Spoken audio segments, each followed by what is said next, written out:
The future for the Game of Thrones franchise. There's a good chance you've heard about the interview with HBO CEO Casey Bloys with Variety magazine. If not, don't worry, we'll get you caught up here.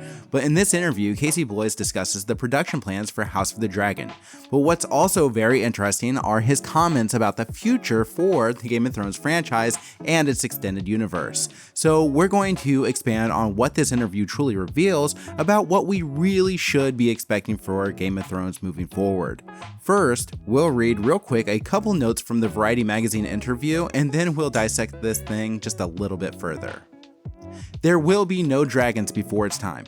With production on season 2 of the Game of Thrones prequel, House of the Dragon, just getting underway, HBO and HBO Max content CEO Casey Bloys confirms that sometime in 2024 is a quote-unquote good guess for the hit series return, although he's mum on the exact time of year. However, in the same article, Casey Bloys doesn't expect a release date earlier than May of 2024. But here's a hint.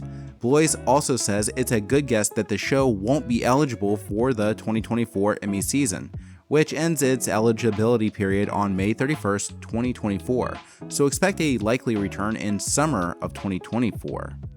And I think this is kind of expected. A quick note, season 1 started filming in April of 2021 and didn't wrap until February of 2022.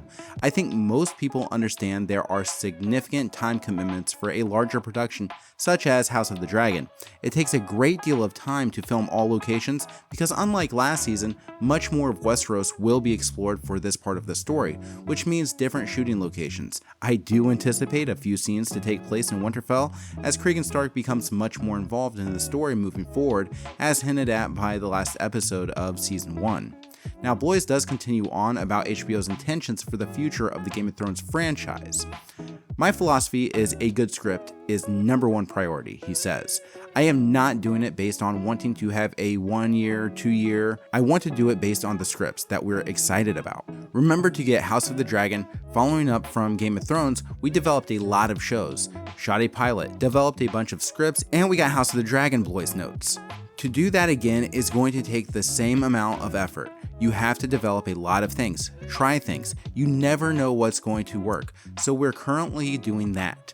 I'm not opposed to any number of shows. There's probably a natural limit to how many fans want, but I'm open to any as long as we feel really good about the scripts and the prospects for a series. Look, me personally, I feel that there's 2 spinoffs that most fans would want, and that is the Dunk and Egg prequel series or a Robert's Rebellion series. However, it disappoints me that there's no legitimate source that has claimed HBO to have ever seriously considered a Robert's Rebellion prequel, and the one that's garnered a lot of attention this last year is the Jon Snow sequel. While none of these have been greenlit, I have 2 opinions on this. I'm happy to hear that Casey Bloys is putting a lot of emphasis on a quality script, but I think that's obvious. I also think a great idea could easily be turned into a terrible script. At the end of the day, it's about profits. The goal is what's the best story for maximum viewership. Well, that leads me to my second opinion. Jon Snow is the idea that HBO would prefer to have a quality script for as soon as possible. And yes, I think if HBO could start the year with House of the Dragon, say season 3, and then premiere Jon Snow season 1 later that year, that would be their ideal scenario. The reason why I think Jon Snow will be the next in line is due to keeping it very relevant. It's why I think House of the Dragon insists upon A Song of Ice and Fire prophecy to connect House of the Dragon to the original Game of Thrones. House of the Dragon does its own thing, of course, but it does not shy away from the fact that it's connected to Game of Thrones by any means.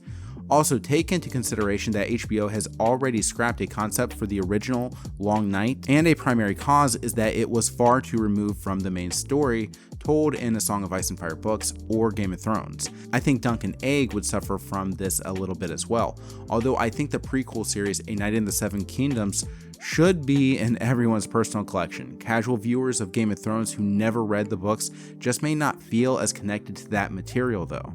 And to have an original series sequel based on one of their known and loved characters would be the safest bet and investment for HBO that will absolutely garner interest, and if they somehow put a quality script and premise together, it's kind of the obvious choice.